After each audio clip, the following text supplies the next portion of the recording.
भगवान अपनी कथा जीव को किस लिए देते हैं कि जीव का स्वतः भगवान में प्रेम हो जाए।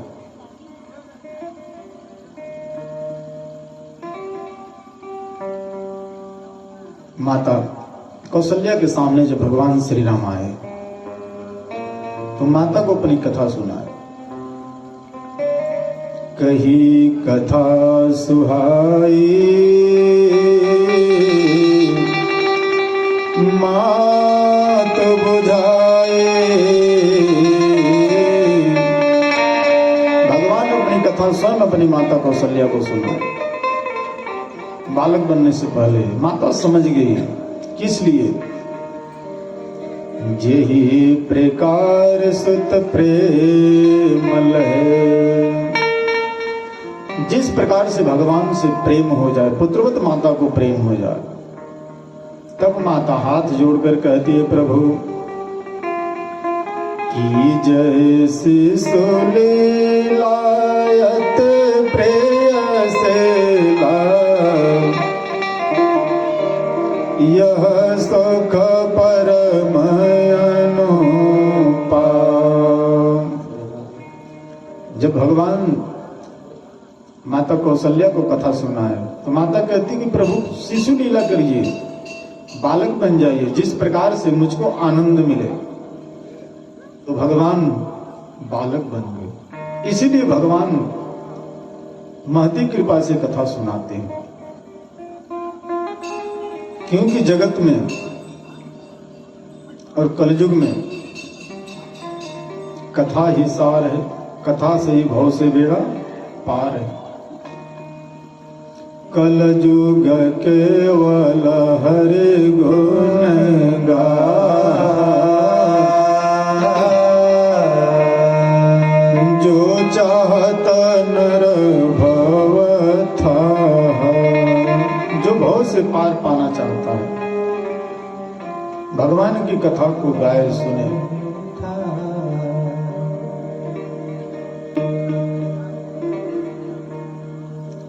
कल हम लोग कथा श्रवण किए। माता सती भगवान भोलेनाथ के अपमान से अपने पिता के दिए हुए शरीर का त्याग कर दिया।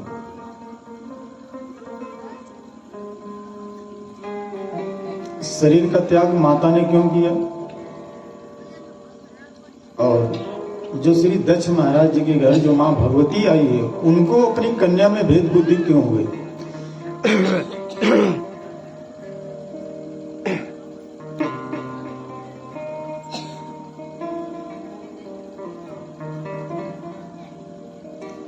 श्रीमद् देवी भागवत के अनुसार दक्ष महाराज ने माता भगवती को अपने घर पुत्री बनाने के लिए माता की बहुत दिनों तो घोर तपस्या की। माता भगवती प्रसन्न हो गई। क्यों कि दक्ष जी के पिता श्री ब्रह्मा जी कहते हैं कि ये पुत्र भगवती की आराधना करो, क्योंकि वो भगवती आपके घर पुत्री बन करके आए। जब आएगी तो उसका विवाह हम लोग शिव जी के साथ करेंगे।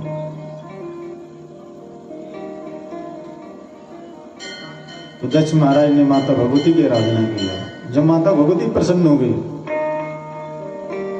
तो दक्ष महाराज जी हाथ जोड़कर कहते हैं, मां मैं आप जैसी पुत्री चाहता हूं। जैसे मनु शत्रुपा भगवान से कहते हैं कि आप जैसे पुत्र चाहता हूं, वैसे कहे कि आप जैसे मैं पुत्री चाहता हूं। माता भगवती प्रसन्न हो गई।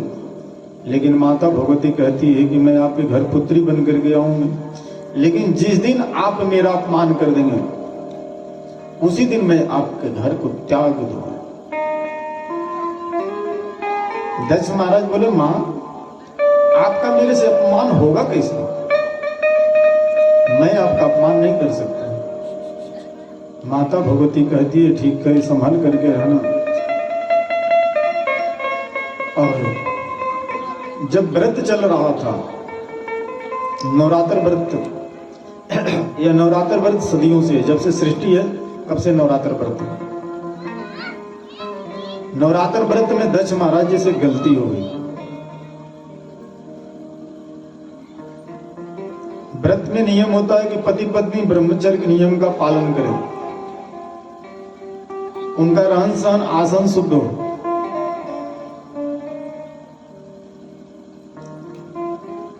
और नवरात्र में माता भगवती माताओं बहनों के रूप में आकर के घर घर में विराजमान हो जाती है। तो क्यों न वो अपनी पत्नी ही क्यों न हो, नवरात्र व्रत में उसको देवी के समान दर्शन करना चाहिए। वही गलती हो गई दक्ष महाराज जी से। व्रत में व्रत का खंडन कर दिया, ब्रह्मचर्य नियम का पालन नहीं किया, पति पत्नी दोनों का संबंध बन गया। माता भगवती अप्रसन्न हो गई, नाराज हो गई। इसी कारण से दक्ष महाराज जी को माता भगवती में दोष बुद्धि उत्पन्न होगी, क्योंकि व्रत में व्रत का खंडन हो गया था। आप कोई व्रत कर रहे हैं, यदि आपके अंदर काम भावना आ गई, दोष भावना आ गई, तो व्रत खंडित है। भले आपका पूरा हो जाए, लेकिन वो नियम नहीं है। जैसे मैं उदाहरण से समझाता हूं, आपके मोबाइल में बहुत बढ़िया वीडियो चल रही है यूट्यूब से, लेकिन जैसे किसी का कॉल आएगा, वीडियो चलेगी कि बंद हो जाएगी? बंद हो जाएगी, वीडियो नहीं चलेगी। और यदि गलती से आपने नेट को बंद कर दिया तो वीडियो बिल्कुल नहीं चलेगी। यदि किसी का मैसेज आता है तब भी वीडियो रुक जाती है। आप नेट पे कोई चीज सर्च कर रहे हैं, उसी समय कोई कॉल आ गया, नेट बंद होता है कि नहीं होता है? नेट अपना काम बंद कर देता है, वो कॉल में बिजी हो जाता है वो।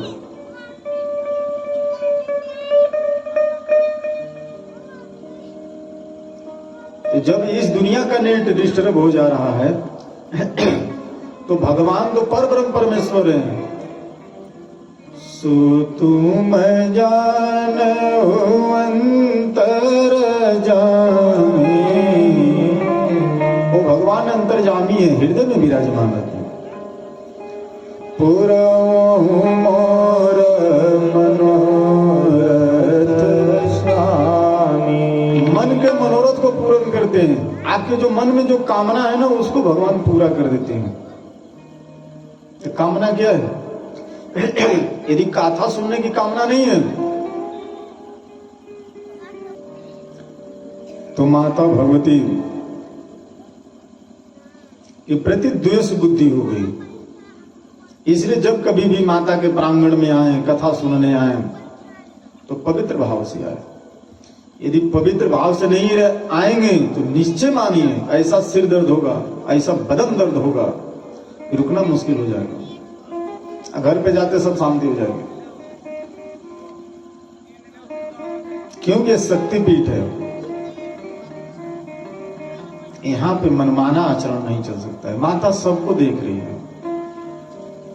जब माता सती हो गई तो भगवान भोलेनाथ मां के शरीर को लेकर के, जले हुए शरीर को लेकर के विचरण करने लगे। देवता दुखी हो गए, ब्रह्मा विष्णु भी दुखी हो गए भोलेनाथ की अद्भुत लीला को देखकर कि प्रभु क्या कर रहे हो? मां के जले हुए शरीर को लेकर के विचरण कर रहे हो। भगवान भोलेनाथ माता भगवती से इतना प्रेम करते हैं कि उस जले हुए शरीर को नहीं छोड़ रहे, कंधे पे रख लिए और तीर्थों का भ्रमण करने लगे। भोले बाबा भोले हो गए। तब श्री हरि के पास सारे देवता गए। एक कथा कहाँ है? देवी भागवत महापुराण। और देवता कहते हैं कि भगवान भोलेनाथ की जो आसक्ति है उसको दूर किया जाए। तब भगवान श्री हरि ने अपने चक सुदर्शन से माता के शरीर को छिन्न भिन्न कर दिया। वह माता का शरीर 108 भागों में विभाजित हो गया और जहां जहां वह मां का स्थान पे उस शरीर का टुकड़ा गिरा, उस उस नाम से मां भगवती की शक्ति पीठ की स्थापना होगी। उसी शक्ति पीठ में ये भी स्थान है माता सम्मे का। जहां भी मां का नाम है वो सब मां के शक्ति पीठ में ही आते हैं। इन शक्ति पीठों का जो नाम ले लेते हैं 108, भगवती देवी प्रसन्न हो जाती है।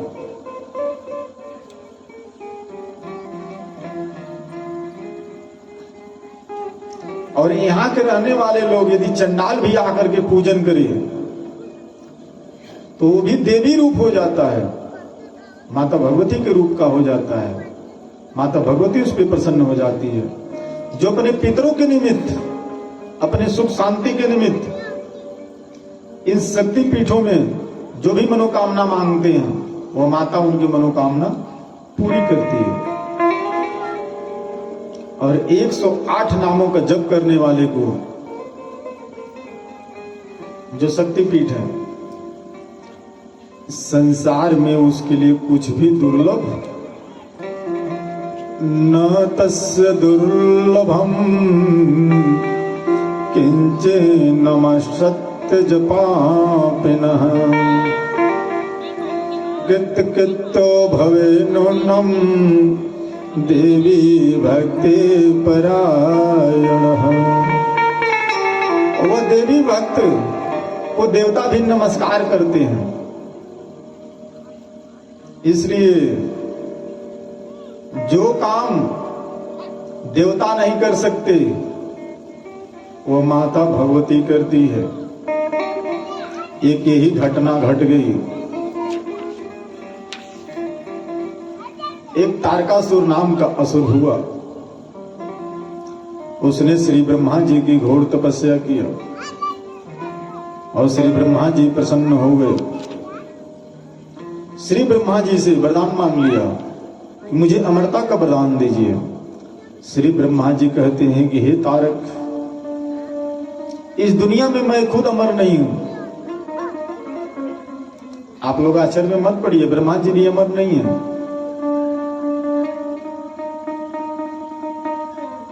तो जब ब्रह्मा जी अमर नहीं है तो दूसरों को अमरता का वरदान कैसे दे सकता है? अमर तो मात्र दुनिया में श्री सीताराम भगवान है। वही माता सीता भगवती के रूप में विराजमान होती है।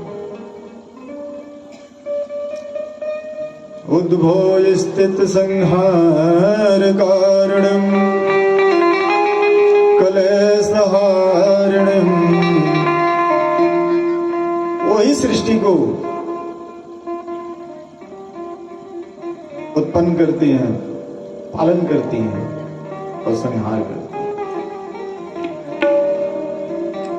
जब वो तारकासुर वरदान मांगने के लिए जब बोला कि अमर हो जाऊं तो श्री ब्रह्मा जी कहते इसके बदले दूसरा कोई वरदान मांगो।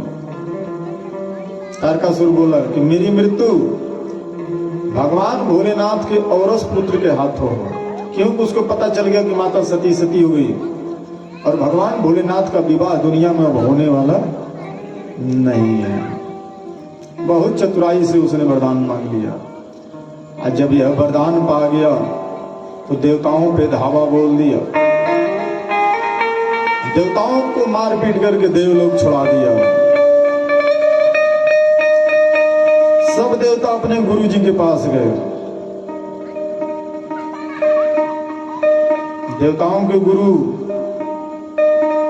कौन है? श्री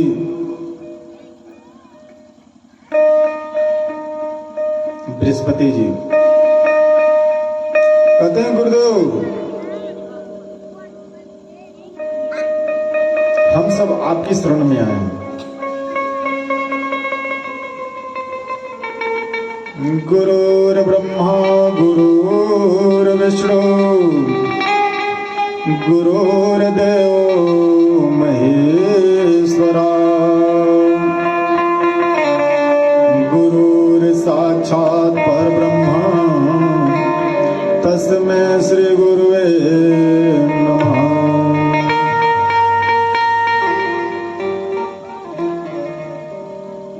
कहते हैं गुरुदेव आप हमें उपाय बताइए जिससे हम दुखों से दूर हो जाएं, हमारा खोया हुआ राज वापस मिल जाए। तो गुरु जी कहते हैं कि देखो भाई, श्री ब्रह्मा जी के वरदान से जब तक शिव जी का औरस पुत्र नहीं होगा तब तक उसको कोई मार नहीं सकता। दुष्ट की एक स्वभाव होता है, रसरी जैसे होता है, रसरी जल जाती है तब भी उसकी ऐठन जाती। वो दुनिया में जब तक रहेगा तब तक कुछ न कुछ अपना चमत्कार दिखलाता ही रहेगा। जैसे गंदगी कहीं भी रहे तो अपनी खुशबू छोड़ती रहती है, नहीं छोड़ती है, आपको बताने की जरूरत नहीं, गंदगी इधर है वो खुशबू अपना आप छोड़ देगी। और फूल कहीं भी रहे अपना सुगंध छोड़ता रहता है। तो ऐसे लोग जो दुनिया में अच्छे लोग हैं वो अपनी अच्छाई छोड़ते हैं, आज जो जैसे हैं वैसे ही अपना छोड़ते रहते हैं, प्रभाव प्रकट करते रहते हैं, अनंत रूप में प्रकट करते रहते हैं।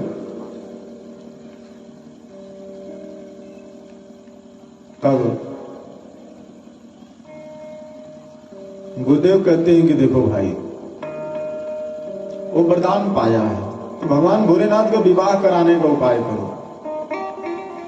याद करो जब महिषासुर शुंभ निशुंभ जब तुम्हारे ऊपर आक्रमण किए थे तब तुमने भगवती की आराधना किया, तो भगवती कही थी कि जब कभी मेरी जरूरत पड़े तो मुझे याद करना, मैं तुम्हारी इच्छा जरूर पूरी करूंगी। तो चलो उसी भगवती की आराधना करते हैं।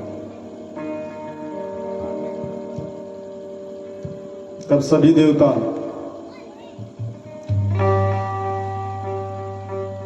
भगवान हरि के पास गए और भगवान हरि, सारे देवता, श्री लक्ष्मी जी भी साथ में गिरिराज हिमालय पे आए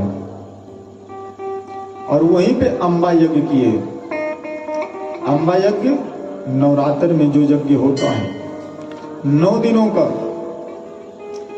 श्रीमद् देवी भागवत महापुराण की कथा का 9 दिनों तक श्रवण ही, जैसे ज्ञान यज्ञ चल रहा है वैसे ही अम्बा यज्ञ होता है, यानी देवी माता भगवती की उपासना और आराधना की जाती है।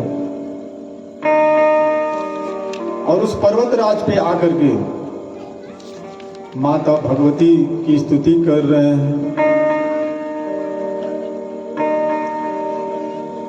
या देवी सर्वभूतेषु, इसलिए स्तुति कर रहे हैं, इसलिए कि मां भगवती प्रसन्न हो जाओ, आप ही भगवान भोलेनाथ की प्रिया हो सकती हो, दुनिया में और कोई नहीं हो सकता।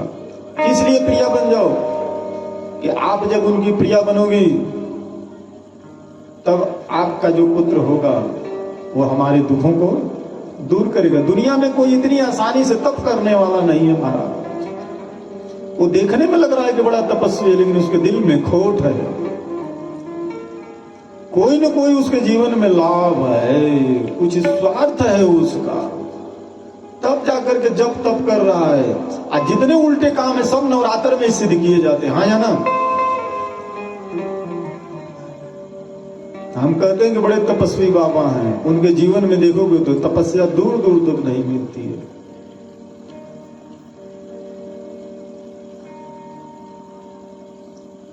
तो हाथ जोड़ करके देवता लोग स्वार्थ के वशीभूत, ये दुनिया स्वार्थी है महाराज। ये जो दुनिया गोल है, चक्कर काट रही है, हम लोग भी गोल गोल चक्कर काट रहे हैं। चक्कर चक्कर क्या करते हो, दुनिया पड़ गई चक्कर में, हम भी चक्कर में, आप भी चक्कर में, सारी दुनिया चक्कर में, सब दुनिया चक्कर में घूम रही है, लेकिन किसी को कुछ समझ में आ नहीं रहा। समझ किसको आ रहा है? जो बैठ करके माता भगवती की कथा सुन रहे हैं, बाकी तो सब गोल गोल चक्कर ही काट रहे हैं। इसलिए सब देवता हाथ जोड़कर कहते हैं, या देवी सर्वभूतेषु मातृरूपेण संस्थिता, नमस्तस्ते नमस्तस्ते नमस्तस्ते नमस्तस्ते नमो नमः। जय जय हे शैल सुजाता, जय जय जगदम्बे माता, जय जय हे शैल सुजाता, जय जय जगदम्बे माता, जय वंश जय दामिनी हो देवी, जय वंश नामिनी हो देवी, नमः नमः नारायण हो देवी, नमः नमः नारायण हो देवी, नमः नमः नारायण। ब्रह्मा हर्षि जी ध्यावे, सुर नर मुनि सब गुण गावे, ब्रह्मा हर्षि जी ध्यावे, सुर नर मुनि सब गुण गावे। ब्रह्मा हर्षि जी ध्यावे, सुर नर मुनि सब गुण गावे। मांगे भगत अनपायनि हो मैया, मांगे भगत अनपायनि हो देवी, नमः नमः नारायण हो देवी, नमः नमः नारायण। जय जय हे शैल सुजाता, जय जय जगदम्बे माता, जय जय हे शैल सुजाता, जय जय जगदम्बे माता, जय बंसी जय दामिनी हो मैया, जय बंसी जय दामिनी हो देवी, नमः नमः नारायण हो देवी, नमः नमः नारायण। नमस्ते तो महारुद्रे, महाघोर पराक्रमे, महाबले महोत्सवे, महाभय विनाशने। जिस हेतु हुआ है जन्म मेरा, उस हेतु को पूर्ण करा दे माँ। जिस हेतु हुआ है जन्म मेरा, उस हेतु को पूर्ण करा दे माँ। काम क्रोध मद लोभ मत सर पर विजय दिला दे माँ। मत सर पर विजय दिला दे माँ। जय जय हे शक्ति स्वरूपा, महादेवी दिव्य अनुपा, जय जय हे शक्ति स्वरूपा, महादेवी दिव्य अनुपा।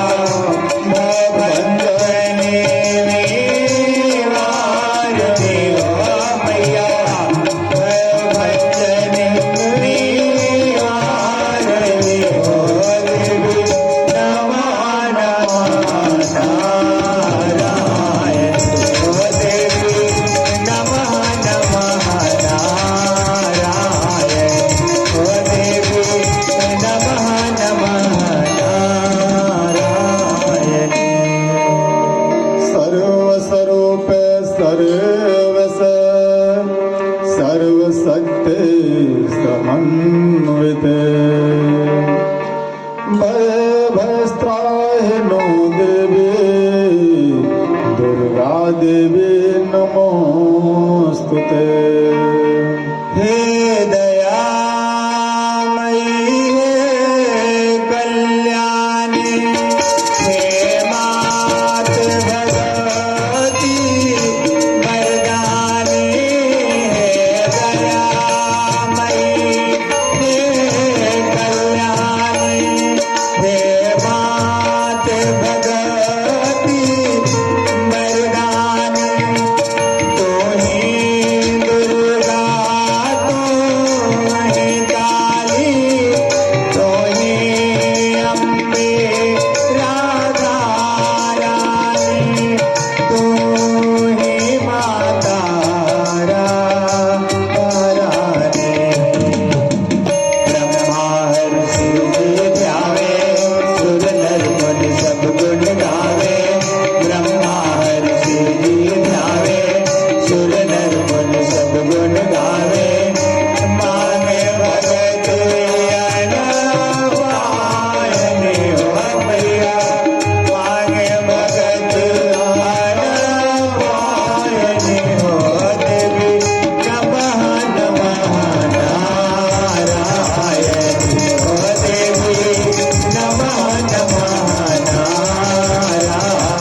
नवरात्र में। तो यही महीना था, चैत का महीना, शुक्ल पक्ष, नौमी तिथि और दिन शुक्रवार के दिन माता भगवती प्रसन्न होकर के प्रकट हो गई और सारे देवी देवता हाथ जोड़कर कहते हैं मां। मां के जब अद्भुत रूप को देखा है सबने, माता हाथ में त्रिशूल लिए और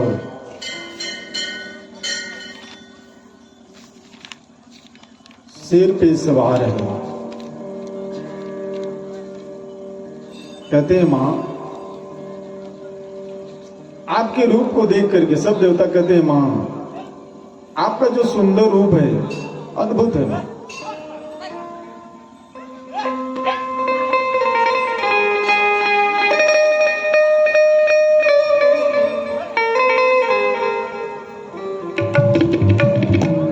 हाथ में त्रिशूल गरवा,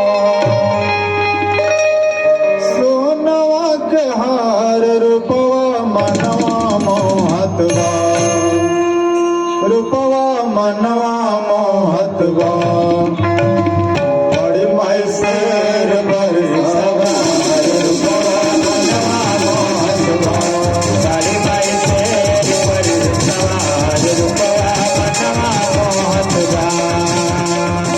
हाथ में त्रिशूल गरवा, हाथ में त्रिशूल गरवा, सोनवा के हार, रूपवा मनवा मोहतवा, रूपवा मनवा मोहतवा। बड़ी माई शेर पर सवार, रूपवा मनवा मोहतवा, बड़ी माई शेर पर सवार, रूपवा मनवा मोहतवा।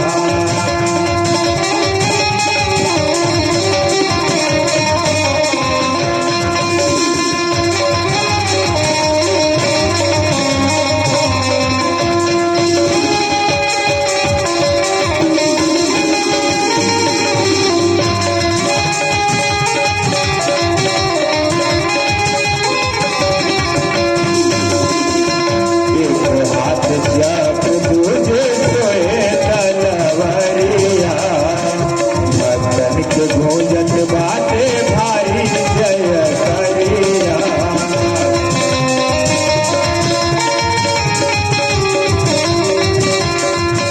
एक हाथ जप दूजे सोए तलवरिया, भक्तन के गूंजत बाटे भारी जय करिया। सोनवा के मुकुट सोहे, सोनवा के मुकुट सोहे, माई के लभार, रूपवा मनवा मोहतवा, रूपवा मनवा मोहतवा। बड़ी माई शेर पर सवार, रूपवा मनवा मोहतवा, बड़ी माई शेर पर सवार, रूपवा मनवा मोहतवा।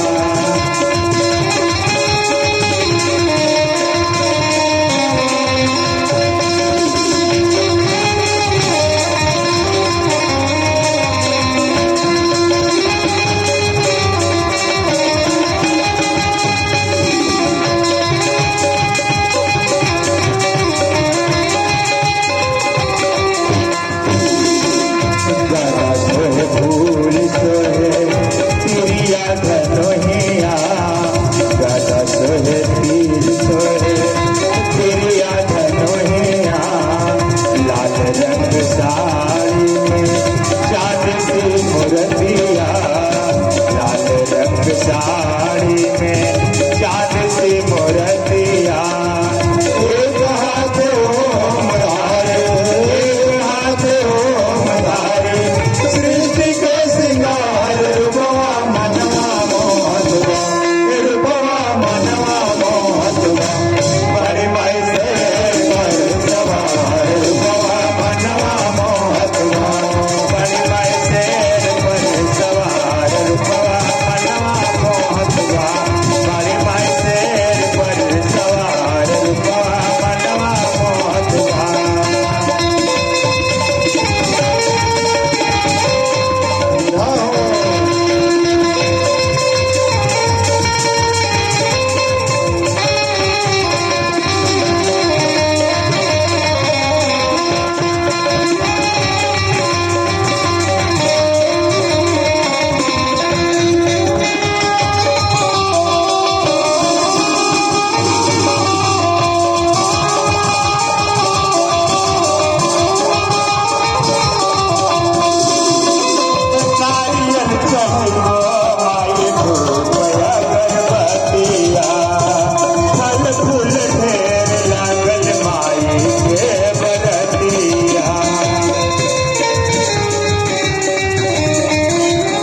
माता भगवती के रूप को देख करके सारे देवी देवता बड़े प्रसन्न हो गए। कहते हैं मां, नमो दिव्य महादिव्य शिवाय सततम नमः, नमः प्रकृते भद्राय नियता प्रणता समहता। देवी को नमस्कार है, महादेवी को नमस्कार है। हम लोग नियम पूर्वक मां आपको प्रणाम कर रहे हैं। कहते मां, काल रात्रि ब्रह्म सुप्ताम वैष्णवी स्कंद मातरम, सरस्वती मदितम दक्ष दुहितरम नमामः पावनां शिवाम। कहते माँ आप ही काल रात्रि हैं, आप ही स्तुति वेदों द्वारा की जाती है। जो विष्णु की जो शक्ति है ना माँ, वही आप ही हैं। आप ही शिव की शक्ति हैं और ब्रह्मा की भी शक्ति है माँ। आप ही देवताओं की शक्ति हैं और देवताओं की माता अदिति के समान है। दक्ष पुत्री आप ही सती बनी माँ, इसलिए नमामः पावनानां। माँ हम सब आपको प्रणाम करते हैं। हे भगवती, नमो विराट स्वरूपिण्डे नमः सूत्रात् मूर्ते, नमो व्याक्त कृत रूपिणे नमः ब्रह्म मूर्ते। मां इस सारे विराट संसार में आप ही हो, सूक्ष्म रूप धारण करने वाली आप ही हो मां। अव्यक्त रूपा भी आप ही हो, व्यक्त रूप भी आप ही हो। श्री ब्रह्म मूर्ति स्वरूपणी देवी भगवती को बारंबार नमस्कार। माता भगवती कहती है कि हे देवताओं बताओ, मैं भक्तों को सदा वर देने वाली हूं। वरदाहं सदा भक्त काम कल्पद्रुमासिमश्च। मैं भक्तों को वर देने के लिए कल्प वृक्ष के समान हूं। वरदान मांगो। देवता कहते हैं कि मां आपको क्या बताना, आप सब जानती हैं। तो हम सबका मनोरथ यही पूरा कर दीजिए मां कि भोलेनाथ के साथ मां आपका विवाह हो जाए। मैं ये कहती हूँ कि मेरा विवाह तो जब होगा जब मैं किसी की पुत्री बनूंगी। तो देवता कहते हैं कि माँ सौभाग्य दीजिए, आप किसको देना चाहती हैं स्वरूप? ऐसा सौभाग्य कौन भाग्यशाली है जो देना चाहती है? माता भगवती कहती है कि जिस हिमालय राज पर्वत पे आपने तपस्या किया है, उसी पर्वत राज हिमालय के घर मैं गौरी बन करके आऊंगी। इति तेषां वचः श्रुत्वा पर्वोच महेश्वरी, मम शक्तिस्तु या गौरी भविष्यति हिमालय। हिमालय राज प्रसन्न हो गए, हाथ जोड़कर कहते हैं मां मैंने कौन सा पुण्य किया, मेरे पूर्वजों ने कौन सा पुण्य किया मां, जो मुझे अपना कृपा पात्र बना रही है। मेरे पितर कितने प्रसन्न होंगे आज देवलोक में। मां अरे आपकी प्राप्ति तो बड़े तप किया जाए तब भी नहीं होता, लेकिन आप मेरे घर पुत्री बनकर के आना चाहती हो तो मैया आ जाओ। और माता भगवती आशीर्वाद देती है। और हिमालय राज कहते हैं कि मां ये बताओ आपका समग्र रूप क्या है? आप स्त्री हो, पुरुष हो या नपुंसक हो?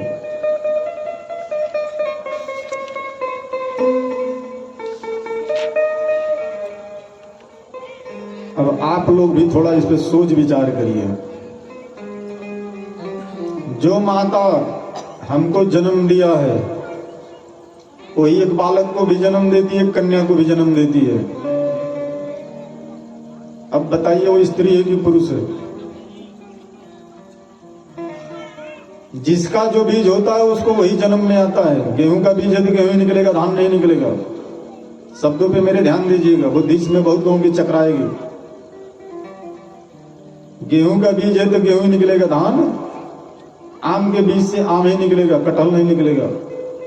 यदि वो माता स्त्री है तो पुरुष को क्यों जन्म देती है? प्रश्न है कि नहीं है? उसके लिए तो पुरुष चाहिए जो पुरुष को जन्म दे, क्योंकि जिसका जो अंश वही से प्रकट।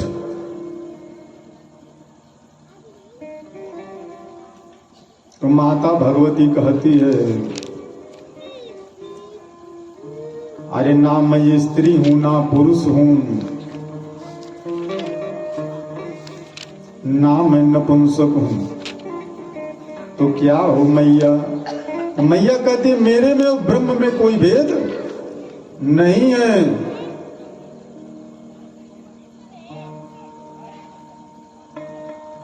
भागवत महापुराण में जब कथा आती है तो व्यास लोग कथा सुनाते हुए कहते हैं कि जो कृष्ण है वही राधा है, जो राधा है वही कृष्ण है, जो सीता है वही राम है, जो राम है वही। ये बात जल्दी समझ में आने वाली नहीं है, मैं बहुत गूढ़ बात बता रहा हूं। जितना आसानी से मैंने कह दिया उतनी आसानी से समझ में आने वाली। बस इतना विचार करिए कि माता कौन है? जो बालक को भी जन्म देती है। यदि बालक को जन्म देने के लिए, पुरुष को जन्म देने के लिए पुरुष ही चाहिए, स्त्री को जन्म देने के लिए स्त्री चाहिए, लेकिन माता दोनों को जन्म दे रही है। इसलिए जब हम लोग स्तुति गाते हैं तो एक यही बात कहते हैं, तुमेव माता, भगवान को आप ही माता हो, तुमेव पिता आप ही पिता हो, तुमेव बंधु आप ही भाई बंधु हो, तुमेव सखा आप ही सखा हो, तुमेव सर्वम मम देव देव, आप ही सब मेरे इष्ट देव हो। कहने के लिए तो बड़ा आसान है, लेकिन समझ में आता कुछ नहीं है। समझ में क्यों नहीं आता है? कि हम लोग समझना ही नहीं चाहते। हम लोग एक दिक्कत है, हम लोग सब समझे समझाए हैं, आज इतना समझ गए हैं कि भगवान की कथा सुनने को हमारा मन नहीं करता।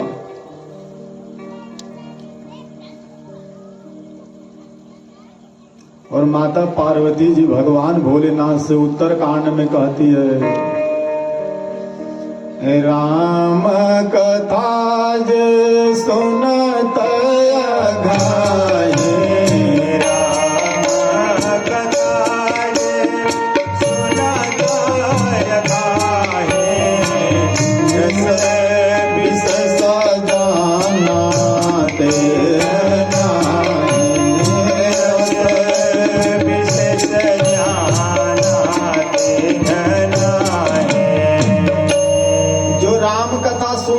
आगा गए हैं और राम जी के रस को जानते नहीं हैं। तो जो लोग ऐसे मूर्ख प्राणी पड़े हैं वो अपने बारे में थोड़ा विचार कर लें, अपने अंतरात्मा में झांके।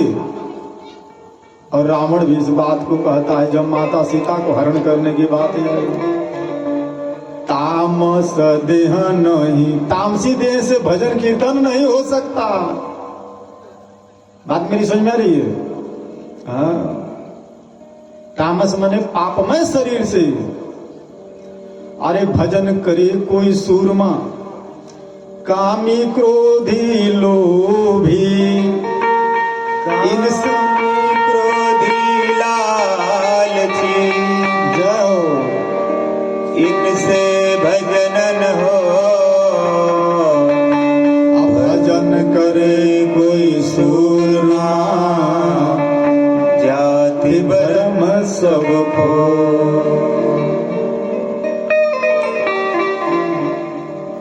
ये संतों की बात है। जब आप एक अंगुली दूसरे की तरफ करते हैं ना, 3 अंगुली आपके तरफ इशारा कर रही है कि अपने गिरबान में झांक कर देख लो आपकी औकात क्या है। इसलिए माता कहती है, ना मैं स्त्री हूं ना पुरुष हूं, ना मैं नपुंसक हूं, मेरे में और ब्रह्म में कोई भेद नहीं है। क्यों? माता कहती है, मैं बहुत शास्त्र की निचोड़ बात बता रहा हूं, ये बात कोई आपको बताएगा ही नहीं। क्यों नहीं बताएगा कि देवी भागवत महापुराण बहुत लोग सुने ही नहीं, कहां से बताएंगे। माता भगवती कहती है कि जब सृष्टि उत्पत्ति की बारी आती है तो हम 1 से 2 बनते हैं, आज जब सृष्टि नहीं करने की बारी है तो हम दोनों एक ही है। इसलिए जो भगवान सृष्टि वर्णन में श्रीमद् भागवत महापुराण में कथा आती है, जब ब्रह्मा जी को जब सृष्टि बनाने की मानवीय सृष्टि की जरूरत पड़ी तो दाहिने भाग से पुरुष और बाएं भाग से स्त्री का निर्माण किया। अब बताइए, जब एक ही शरीर से 2 भाग हैं तो कौन स्त्री है कौन पुरुष है? सही बात है गलत बात है? दोनों तो भाई एक ही, दाहिने बाएं का अंतर है। और इस बात को भगवान भोलेनाथ कहते हैं शिव महापुराण में। अर्धनारी स्वरूप भगवान भोलेनाथ का देखे होंगे आप लोग। अब बताइए, भोलेनाथ स्त्री है कि पुरुष है? बात समझ में आती नहीं है। अरे जन्म जन्म मुनि जतन कराए, अंतराम कहे आवत नाए। ये बात जल्दी समझ में आने वाली नहीं है। ये कब समझ में आती है? बिन सत्संग विवेक न हुई। ये सत्संग में समझ में आने वाली है। घर में बैठ करके चाय पीने से समझ में आने वाली नहीं है। इसलिए मैया जब कहती है कि मैं आपके घर में आऊंगी, जैसे भगवान श्री कृष्ण श्री अर्जुन जी को गीता का उपदेश देते हैं, वैसे माता भगवती हिमालय जी को देवी गीता का उपदेश करती है। और मैया कहती है कि देखो, चाहे मुझे स्त्री मान करके पूजा करो, चाहे पुरुष मान करके करो, दोनों रूपों में मैं अभय प्रदान करने वाली हूं। इसलिए जब हम लोग कहते हैं, जब भगवान हरि को देवताओं का दुख दूर करना पड़ा तो मोहिनी बने, हाँ या ना? तो जब पुरुष थे तो मोहिनी क्यों बन गए महाराज?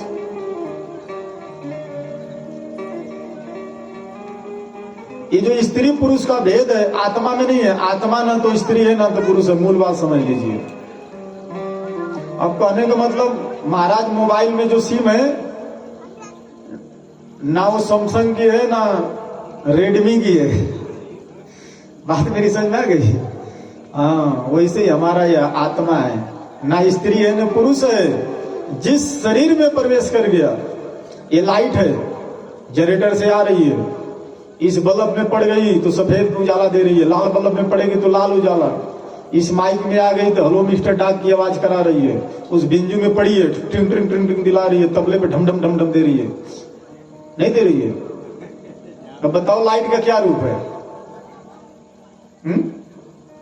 कोई रूप नीचे कर सकता है? नहीं कर सकता। वैसे आत्मा का कोई रूप नहीं है। आत्मा तो भगवान का अंश है। इसलिए भगवान श्री रामचरितमानस में कहते हैं, मम दर्शन फल परमयनुपा,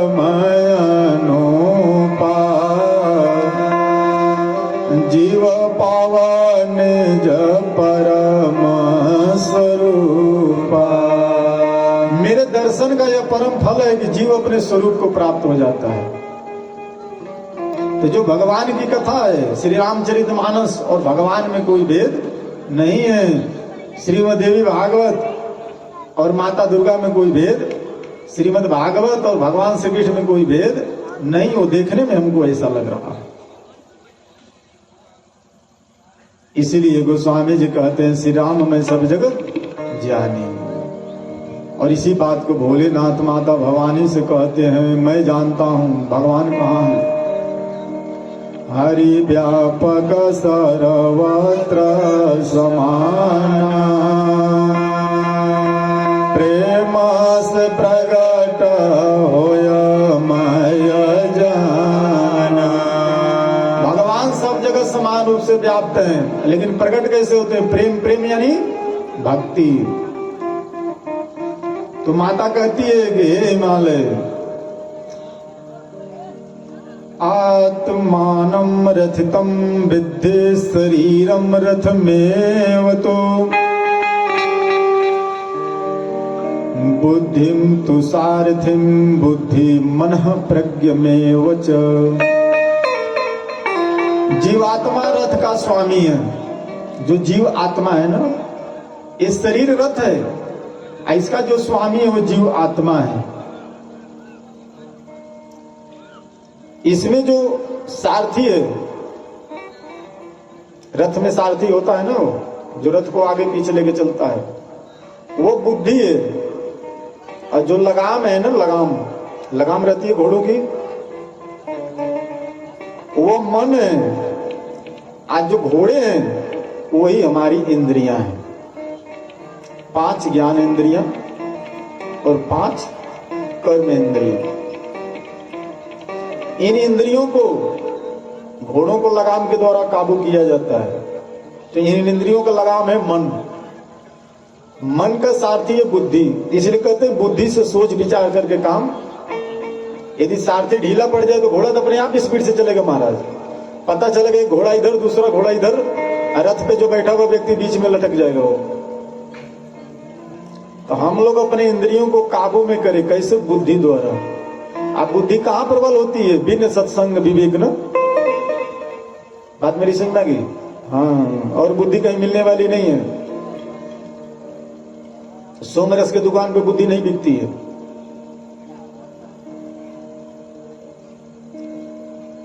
इसलिए माता कहती है कि सुनो, मनुष्य विवेक युक्त होकर के विज्ञान सारथी सो मनः प्रवान।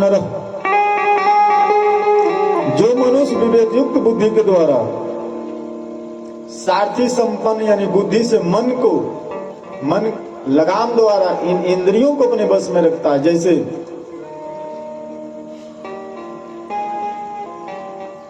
इंद्री तो कहती है कि नवरात्र है, गड़बड़ काम कर लिया जाए,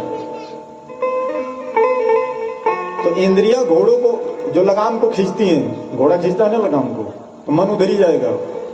लेकिन जो बुद्धि, जो सारथी है, जो ड्राइवर है उसका, वो उसको मोड़ देता है इधर, धड़ाक से इधर पर। तो हम लोग अपनी बुद्धि को मन के हवाले कर देते हैं। तो जब महाराज ड्राइवर फ्री हो जाए, अब गाड़ी जहां जाना है जाए, गाड़ी कहां जाएगी? रथ कहां जाएगा जब सारथी बेहोश है? तो हम लोग भी अपनी दुनिया में बेहोश हैं। तो मैया कहती कि ऐसे जो मेरी भक्ति करता है। अब अजय दिन किनारा है महाराज, देखो इधर। सोवधम परमात्मनोति मदीयम यत परम पदम।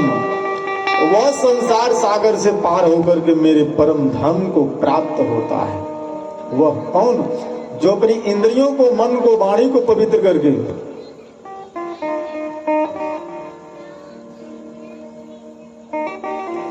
अपना चित्त मुझ में लगाए रखता है। तब हिमालय जी कहते हैं कि मां सब दर पे खड़े मैया,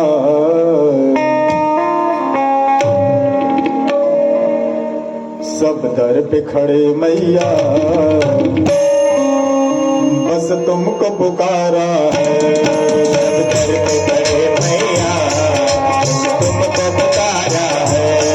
सब दर पे खड़े मैया, बस तुमको पुकारा है। सब दर पे खड़े मैया, बस तुमको पुकारा है। सब दर पे खड़े मैया, बस तुमको पुकारा है। आस है माँ तेरे, एक तेरा सहारा है। आस है माँ तेरी, एक तेरा सहारा है। आस है माँ तेरी, एक तेरा सहारा है।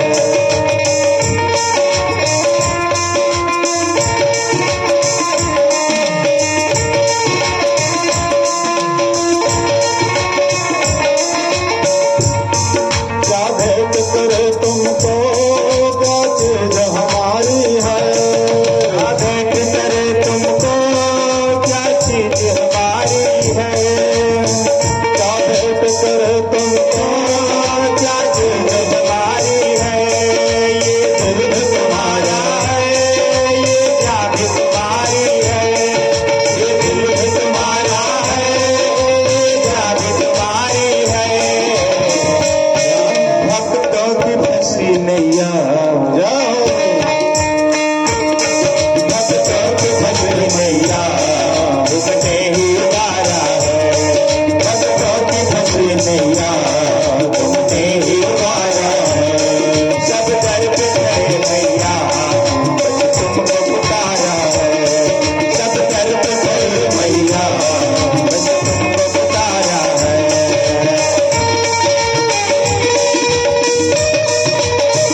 सबकी भोली माँ, तुम तार दो आकर हम सबकी भोली माँ। मुक्ति का फल दे दो, भर दो अब झोली माँ। मुक्ति का फल दे दो, भर दो अब झोली माँ। दुष्टों को जगदम्बे, दुष्टों को जगदम्बे तुमने ही संहारा है। दुष्टों को जगदम्बे तुमने ही संहारा है। सब दर पे खड़े मैया तुमको पुकारा है। सब दर पे खड़े मैया बस तुमको पुकारा है।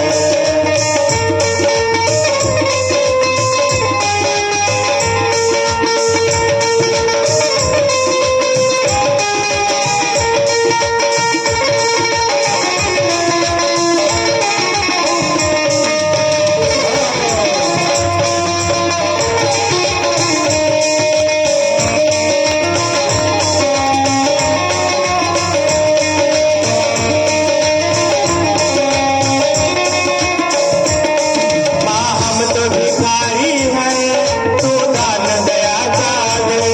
माँ हम तो भिखारी हैं, तू दान दया का दे। मुझे दर्शन दे कर माँ, तेरा मन शीतल कर दे।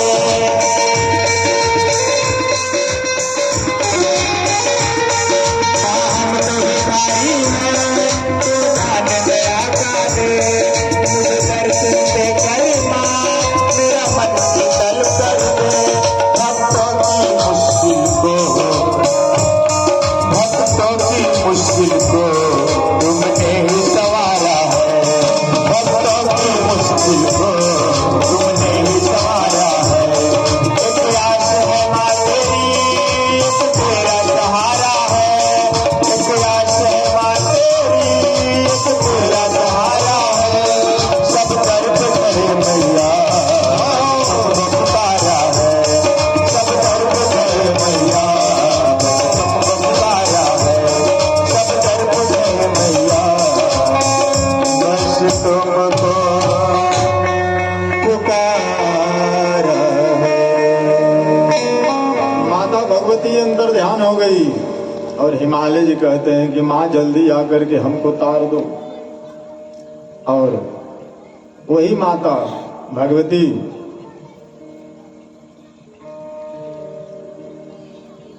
तेहि कारण ही मगिरे गृह जाए,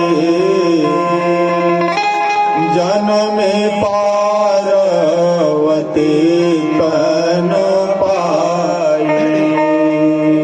इसी कारण से माता हिमालय जी के घर जन्मी। बात समझ में आ गई? बिना कर्म का कुछ मिलने वाला नहीं है।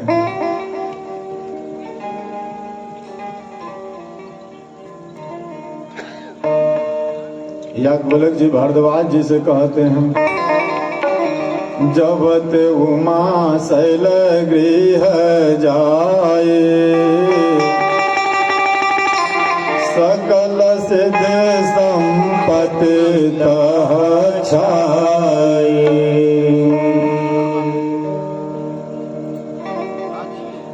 नित नूतन मंगल गृह तासो, ब्रह्मादिक गावैं जसो जासो। पर्वतराज हिमालय जी के घर में नित्य नया मंगल उत्सव हो रहा है और ब्रह्मादि की मुनि महेश्वर आकर के माता के यश गाते हैं।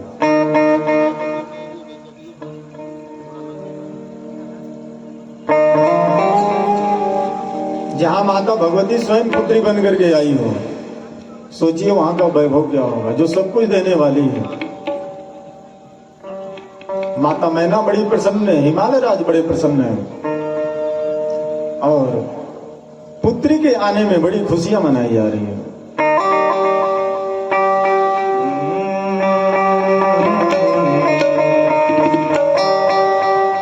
सोहर उठे रे दैया, राजा बंगलन में रहो।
नगारा बाजे, ब्रह्मा विष्णु शंकर नाचे, ब्रह्मा विष्णु शंकर नाचे। बलिहार जाओ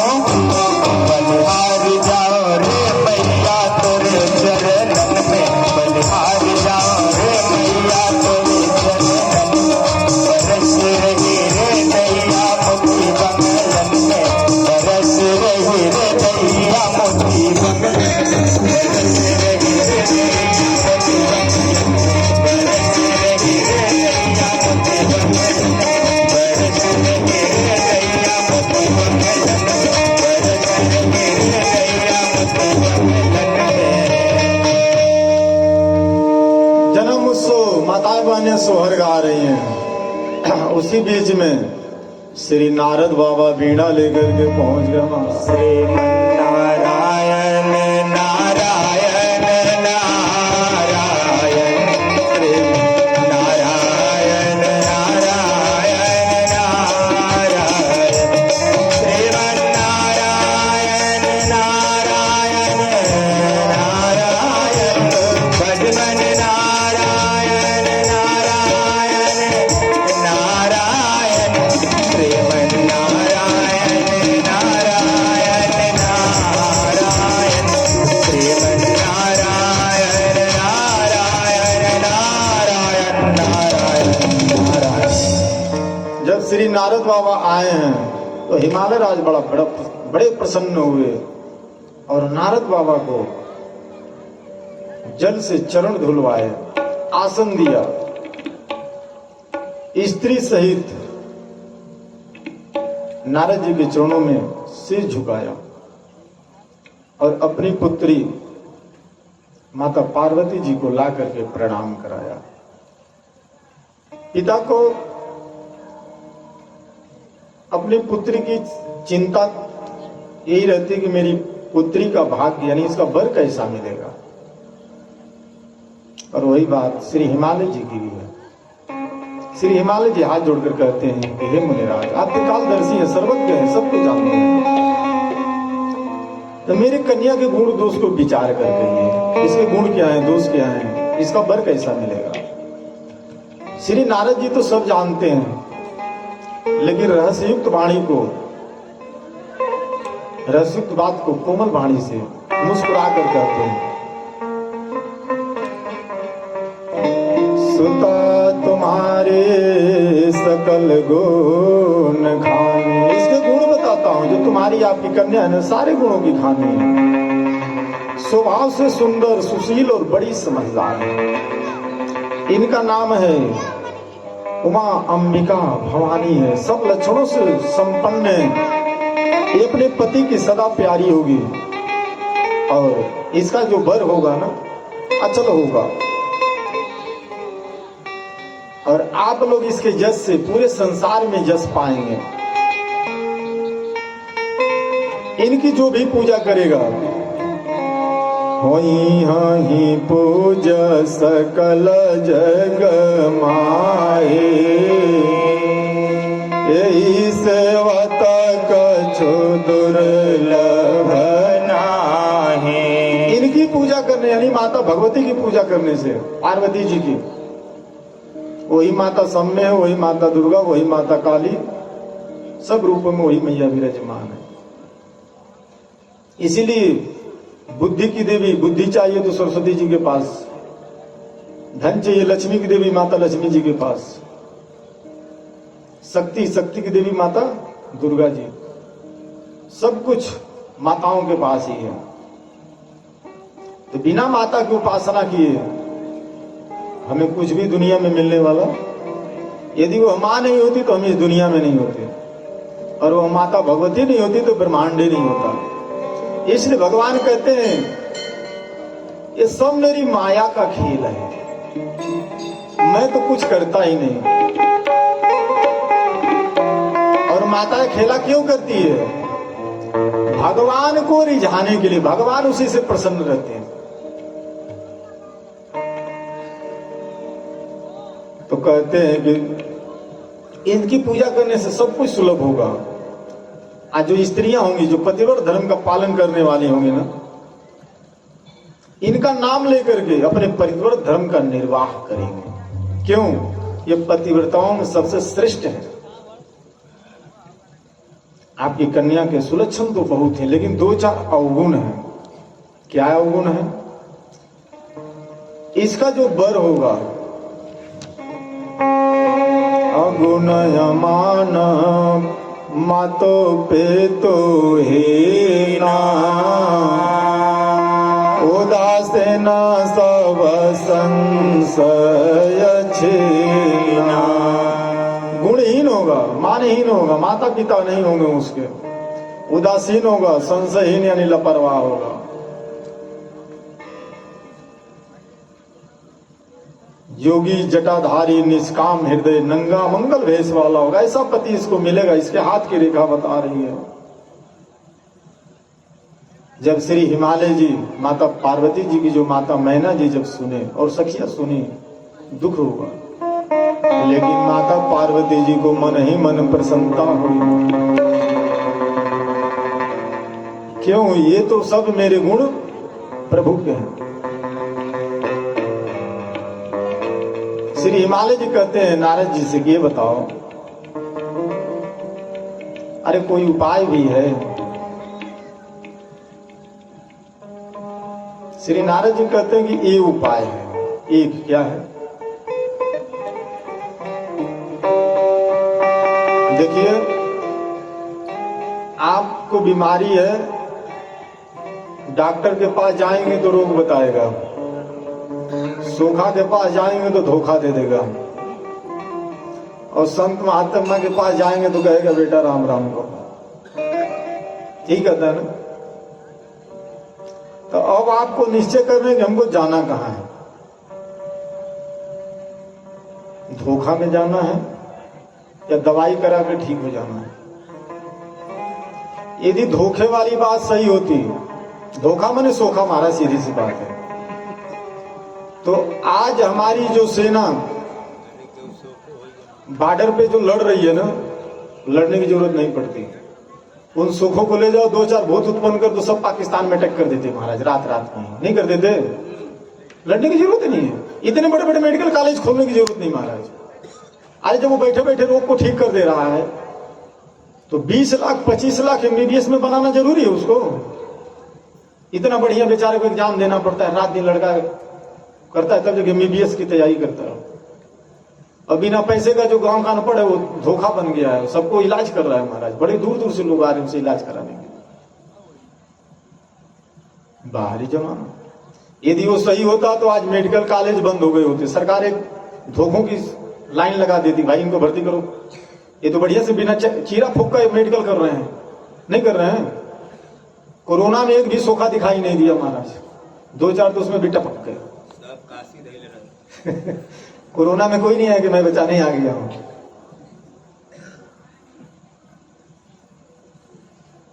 इसीलिए बुद्धि से, विचार से उपाय पूछना चाहिए। जिससे उपाय पूछेंगे जैसा होगा वैसा ही उपाय बताएगा। यदि किसी नशेड़ी के पास जाएंगे तो बोलेंगे ना कि ठेंगुना दर्द कर रहा था, तो कहेंगे तो शराब लेकर रगड़ रहा, बाहर इलाज।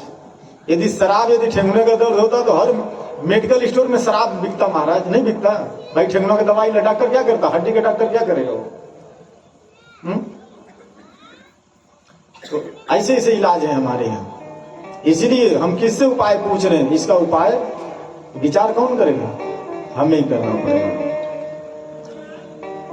नारद जी कहते हैं कि मैं एक उपाय बताता हूं, तदपि एक मैं कहूं उपाय, होई करे जो देहु सहाय। यदि देवता सहाय करे तो सिद्ध हो सकता है। इसलिए संत महात्मा के पास जाएंगे तो कहेंगे भैया राम राम जपो, माता की उपासना करो, माता प्रसन्न हो जाएगी तो आपका काम हो जाएगा। ये नहीं कहेगा कि मेरे जगह बिल्कुल सही जगह है, ऐसा मैं मंत्र मारता हूं, अब आपको कहीं जाने की जरूरत नहीं है, मंदिर भी जाने की जरूरत नहीं है, रात में आ जाना, मैं पूजा करता हूं। वो भी जब सब लोग सो जाए तब। और सबसे ज्यादा दिक्कत उसी के घर में, जाके देख लो।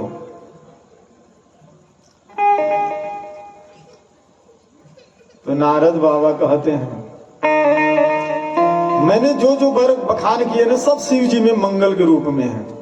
क्यों? कि समर्थवान को दोष नहीं लगता। समर्थ कहूं नहीं दोष गोसाए। जो समर्थवान यानी समर्थवान दुनिया में मात्र एक ही है, कौन? भगवान। इस दुनिया में भगवान को छोड़कर कोई समर्थवान नहीं है। उनको दोष नहीं लगता, वो कुछ भी कर सकते हैं। जैसे अग्नि सब कुछ जला सकती है, पवन कुछ भी सुखा सकता है क्योंकि वो देवता है, वैसे भगवान कुछ भी कर सकते हैं। लेकिन कहते हैं यदि कोई मूर्ख ऐसा करे, जो जस हिस्सा करहि नर जड़ विवेक अभिमान। यदि कोई मूर्ख अभिमान पूर्वक ऐसी होड़ करता है कि हम भगवान से कम बनी, ये गाना निकला था एक समय, यदि भगवान कहे तो ये और हम करे तो ये, ऐसे मूर्खों ने उस गाना को सुपरहिट बना दिया। वो गाना सुनने वाले सब नरक में घुस जाएंगे, क्योंकि उस बात को सपोर्ट कर रहे हैं जो वो कहना चाहता है। वो तो पैसा कमा रहा है, आप क्यों नरक में घुसना चाहते हो? इसमें लिखा हुआ है महाराज, मैं नहीं कर रहा हूं। जो अस हिस्सा, जो ऐसा मनुष्य कर ही नर जड़ विवेक अभिमान, जो ऐसा करता है पर ही कल्प भर नरक मोह जीव की इस समान, वो कल्प भर नरक में पड़ता है। क्या जीव इस यानी भगवान के समान कभी हो सकता है? नहीं हो सकता। इसलिए कभी भी भगवान से तुलना मत करो कि आप माता शक्ति के पुजारी हो तो शक्ति के समान हो। ऐसी शक्ति माता ढिमलाएगी कि जा करके कपड़ा नहर पे फाड़ लोगे। आपस में लड़ जाते हैं, माता कहती धीरे लड़ो। तो कभी भी शक्ति के स्थान पे, कभी भी भगवान के स्थान पे भगवान से तुलना मत करो। हम कम बनी का उनसे? भैया तू दुनिया में केहू से कम नहीं कर, दुनिया में आगे रह लेकिन रावण मत बनाओ। इसलिए कहते हैं शंभु सहज समर्थ भगवाना, यही विवाह सब विधि कल्याणा। शंभु समर्थ है, इस विवाह से सभी का कल्याण होगा। तनी इको दीजिएगा। इसके लिए आपकी कन्या को तप करना पड़ेगा। माता पार्वती जी की माता मैना जी रोने लगी, इतनी छोटी सी कन्या को मैं तप करने के लिए क्यों भेज दूं? माता पार्वती जी कहती है कि माँ, अरे मैंने स्वप्न देखा है, एक महात्मा जी आए थे, वो हमको समझाए। क्या समझाए? कि तप करो, तब से ही ब्रह्मा सृष्टि करते हैं, तब से ही विष्णु पालन करते हैं, तब से शिव जी सृष्टि का संहार करते हैं, तब से ही दुनिया में कुछ भी मिलता है।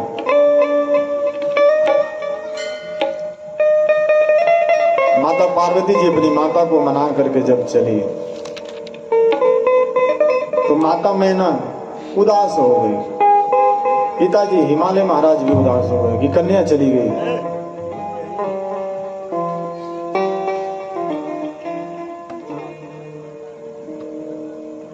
तब वेद शिरा नाम के एक महात्मा आते हैं।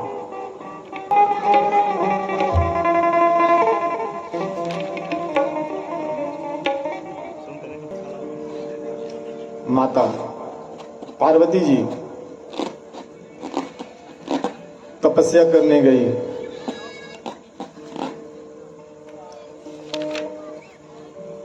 कुछ दिन मां ने जल पी करके रहा, कुछ दिन कठोर उपवास किया।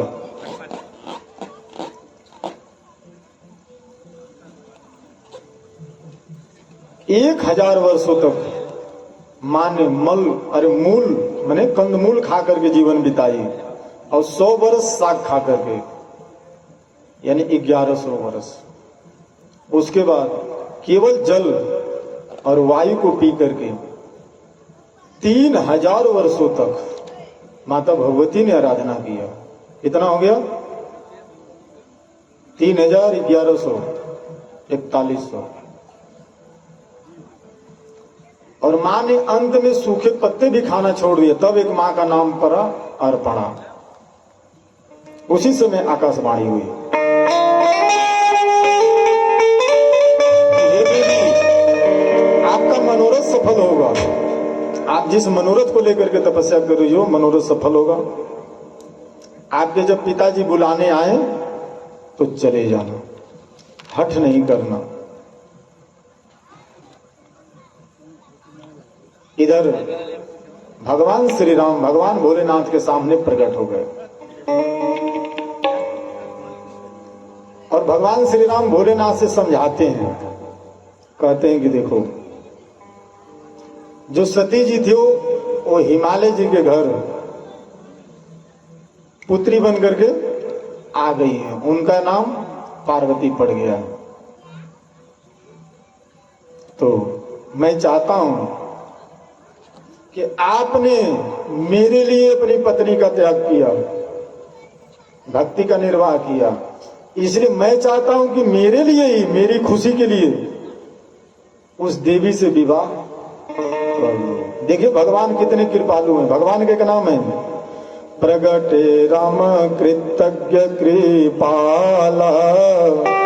वो कृपाला राम बड़े कृपालु हैं। आप उनके लिए दुनिया छोड़ोगे तो आपकी दुनिया छुड़ाएंगे नहीं, बाद में ऐसे मिलाएंगे कि फिर जिंदगी में कभी छूटने वाला अभी लगता है कि छूट रहा है। वही भगवान श्री राम के लिए जो भोलेनाथ ने अपनी सती माता सती जी का जो त्याग किया, आज वही भगवान श्री राम हाथ जोड़ करके शिव जी से कह रहे कि विवाह कर लो मेरी खुशी के लिए,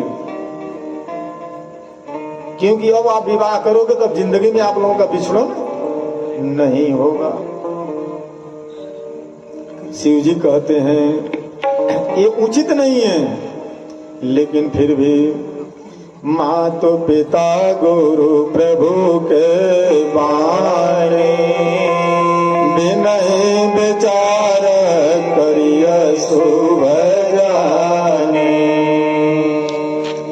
बिना विचार किए शुभ में जाऊंगा जानूंगा, ऐसा करके मैं विवाह कर लूंगा। महाराज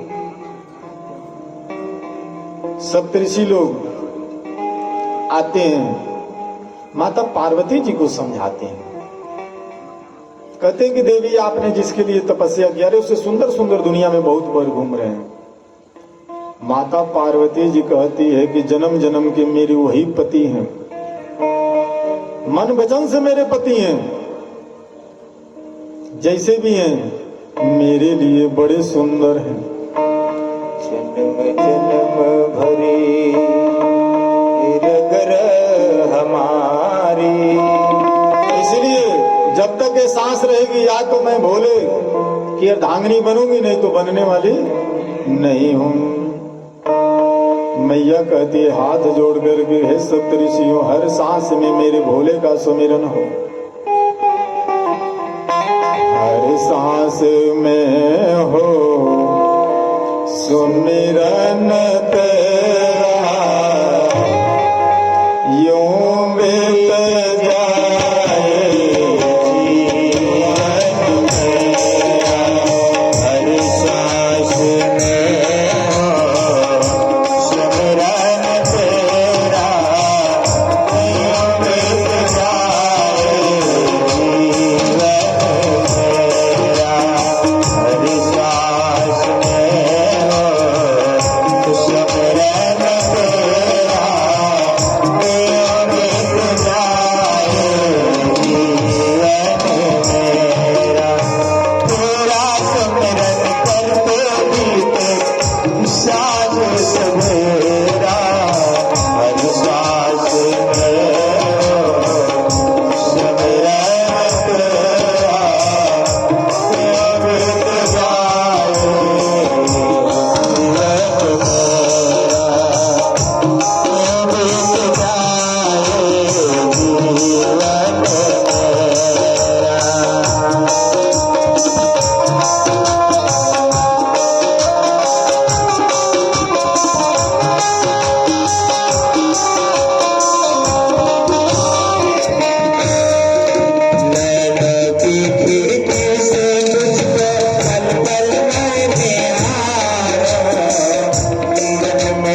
भोलेनाथ की पूजा में ही बीतेगा।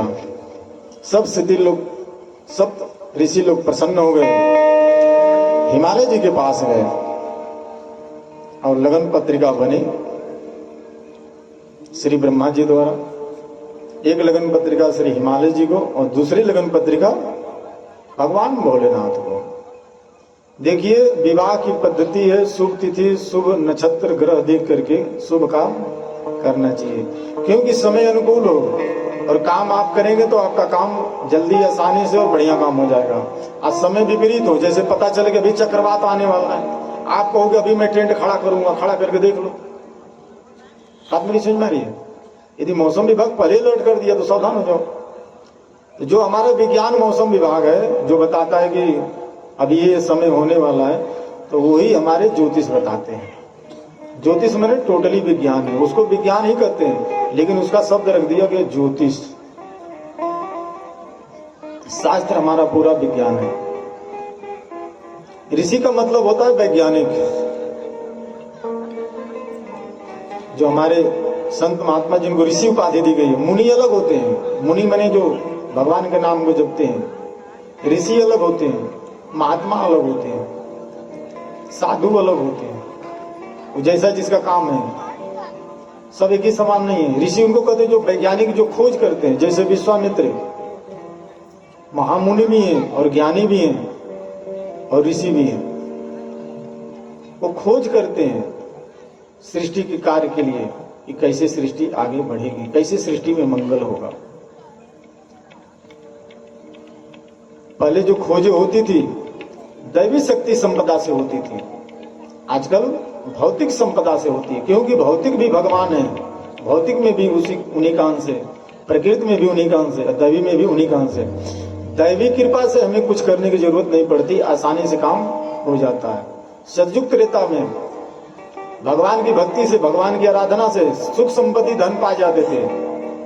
उस समय लोग इतनी नौकरी नहीं करते थे। सुने थे इतने लोग नौकरी करते थे? क्यों नहीं करते थे? उनके घर में किसी चीज की कमी थी? नहीं थी। क्यों नहीं थी? वो सब देवताओं द्वारा प्राप्त हो जाता था उनको। क्यों हो जाता था? उनका जीवन ऐसा था। आपका जीवन सद्विचार वाला होगा तो देवता अभी भी प्रसन्न होकर के आपको देंगे, लेकिन जब आप देवता लायक बनेंगे तब। आप देवता लायक नहीं बनेंगे, रावण लायक बनेंगे तो कोई भी देवता आकर कुछ देने वाला नहीं है। विभीषण लायक बनिए तो राम जी आपको अपने यहाँ पर, जिस राज्य के लिए रावण ने विभीषण को निकाल दिया, जिस राज्य के लिए अपने पुत्रों की बलि चढ़वा दिया, उसी राज्य को भगवान लड़ करके, तनी आवाज ठीक करिए महाराज, तनी सामने जो किसी, उसी राज्य को लड़ करके भगवान श्री राम विभीषण को दिए कि नहीं दिए? विभीषण लड़ाई लड़ने गए थे रावण से, क्यों दिए? कि विभीषण भगवान की शरण में आ गए थे। जिस राज्य के लिए बाली ने सुग्रीव को निकाला दे दिया था, उसी राज्य को भगवान स्वयं लड़े और सुग्रीव को सहस्त्र दान कर दिया। और आजकल भी जब हम लोग चारों ओर हाथ पैर मार लेते हैं, जब हमारा हाथ पैर नहीं चलता है, जब थक जाते हैं, तो अंत में भगवान के पास ही जाते हैं तो हमारा बेड़ा पार। और जब चारों तरफ से डॉक्टर भी फेल हो जाते हैं, वैज्ञानिक भी फेल, तो अंत में डॉक्टर भी कहता है अब तो भगवान ने जाना, कहते हैं ना, अंत में कहते हैं अब राम राम कहो। अरे भैया पहले ही से राम राम कहो, अब कहें राम राम कहो, थोड़ा पहले ही से कहो, क्या दिक्कत है? शंकर भगवान आ गया निमंत्रण कार्ड,